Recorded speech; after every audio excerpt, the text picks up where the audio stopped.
Hi, my name's Phil. I talk about politics, and in this video as we take our tour along the industries closely associated with Brexit ahead of what may be an announcement that we've got a Brexit deal, after which it all turns into something else. It's the turn of fishing again. I'll be discussing how, although Brexit is being billed as the champion of the fishing industry, the reverse is actually true, as they are set to be huge losers. I mean, along with everyone else, of course.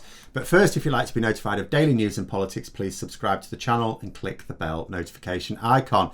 So I was reading a report about some in the fishing industry and how they are quite clear that in the event of a no-deal Brexit, they are completely finished, gone. That's it, goodbye, no more business.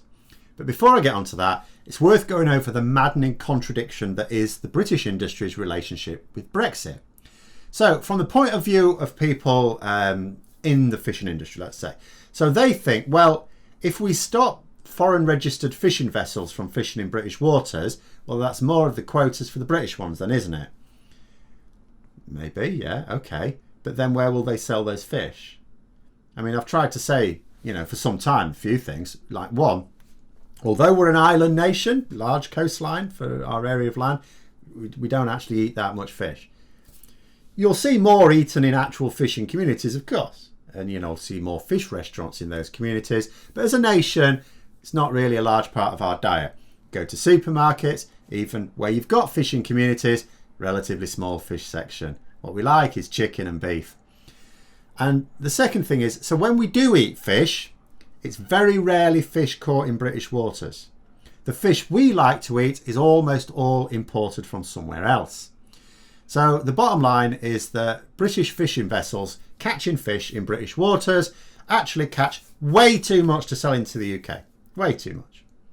They have to take it to France and they have to sell the bulk of it to the continental nations, particularly those in Western Europe.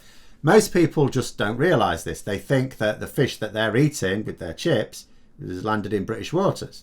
No, the overwhelming likely, it can be, some of it can be, but for most fish and chip shops, no, it wasn't. Not at all. Probably came from Norway, which is not in the EU either, but it didn't come from British waters. So what would make selling the fish in this way more difficult? Well, there's a few things.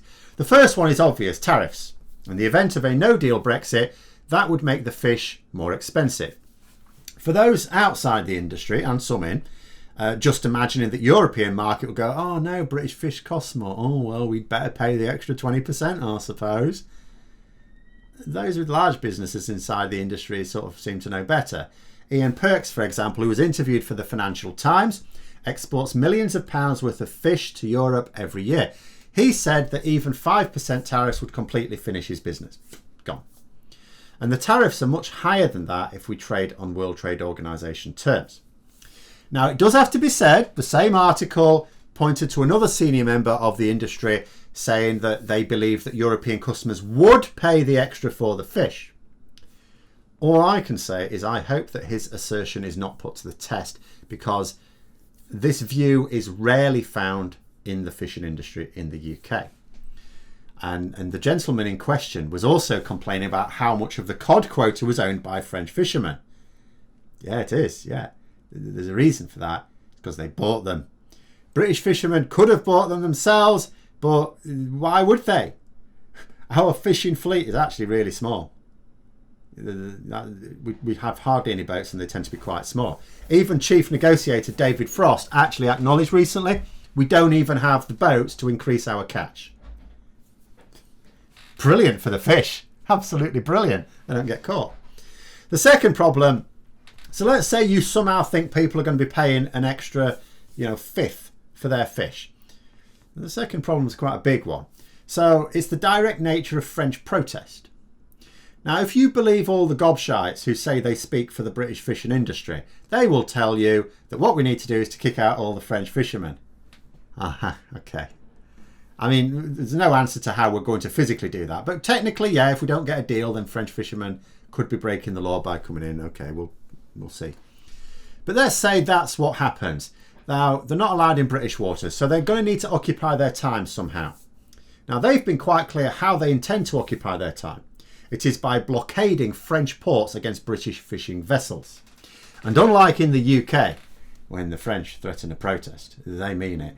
And when the French carry out a protest, it's a big one. It features on the international news. None of this driving a tractor into London to protest against the agriculture bill nonsense. No. And it will be less financially damaging for them to do so as potentially as well, because there is a suggestion, it's only a suggestion, that should we fail to agree a deal, which I don't believe we will, but let's say we did, the EU could just subsidise affected businesses and wait 6 months for the UK government to come to its senses.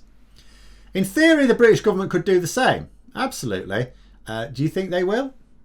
Really? If you look at the lack of support during COVID, I would think again. And the third issue is public image. A no-deal Brexit is going to be damaging in the EU as well as in the UK. The UK government and the various cretins that the media have shone a spotlight on have made it their business to create a them and us divide between Britain and the EU. This will backfire spectacularly in the event of a no-deal Brexit, as people in the EU are likely to turn their noses up at British produce in favour of produce from the EU. I mean, you would, wouldn't you?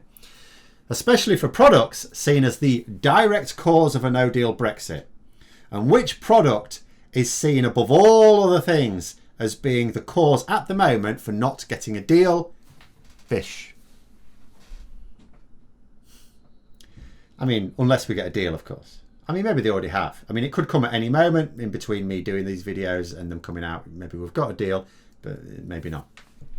So this is what Brexit is essentially. Good and bad news for the fishing industry. Oh, what's the good news?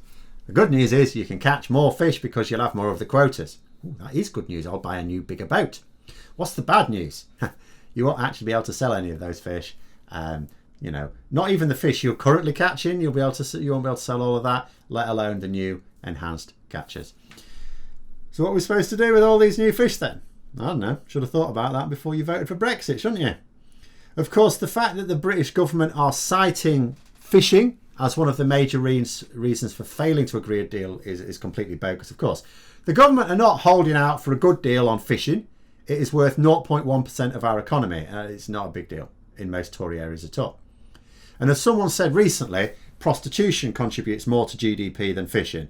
I might also add, it's probably of more interest to the average Conservative MP as well. Even if a Brexit deal wiped out British fishing altogether, that still wouldn't be a reason to refuse a deal with the EU. A no-deal Brexit is forecast by the Office for Budgetary Responsibility to cut growth for next year by 2.2%, just next year alone. We're going to sacrifice 2.2% of our economy for the sake of 0.1%. Don't be daft. And it isn't even that anyway. Agreeing a deal with the EU, even on their terms, like the worst terms we can agree on fishing is the status quo, is no different to when we were EU members. So it wouldn't actually cost our fishing industry anything. Only a no-deal Brexit can cost our fishing industry, and something else which I'll come to at the end. And it's very likely that we actually will get some concessions. We could get some concessions on fishing if the government insists on spending so much time on one of our smallest industries at the expense of much larger ones. I mean, what about services, Prime Minister? You know, the ones that are worth 80% of our GDP? They're not featuring trade negotiations in any serious way at all. So yeah, if you think the government that is ready to abandon 80% of our economy, together with 99.9% of it largely ignored, just to boost the remaining 0.1% by a little bit, I think you need your head examining. Finally, it is worth pointing out that the fishing industry could suffer very badly even if we strike a deal, given that the British fishing industry, it produces food like anything else, fresh food. You know, and there is no getting away from the fact that the bulk of our catch is sold on the continent. Now, let's consider those customs arrangements that we don't have ready. And fresh fish, of course, will not wait around. If you can't get it quickly to market, it will be past its best, driving down the value of this already much more expensive fish. And if the delays are too long, it'll just rot. It'll be spoiled. That's it. You can't sell it at all. Is it Sweden where they have rotten fish? Maybe we could try something with that. But I think that would be limited. And that, of course, is down to our exit from the customs union and single market. Nothing to do with whether or not we get a deal. In this regard, fishing is going to be negatively impacted by Brexit, just as every other fresh food producer. In fact, So surely will a no-deal Brexit finish off fishing both ways. That for me is the main piece of evidence that we probably will get a deal. You can never be certain, because people again keep falling into the trap of thinking Boris Johnson isn't certifiably insane. I don't know that to be true.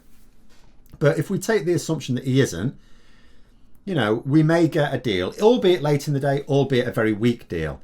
Because imagine the embarrassment of saying that you're willing to trash the entire economy for the sake of fishing, that we're gonna deny a deal with the EU for the sake of the fishing industry, and then fishing disappears down the plug hole as well anyway. That's a bit embarrassing, that.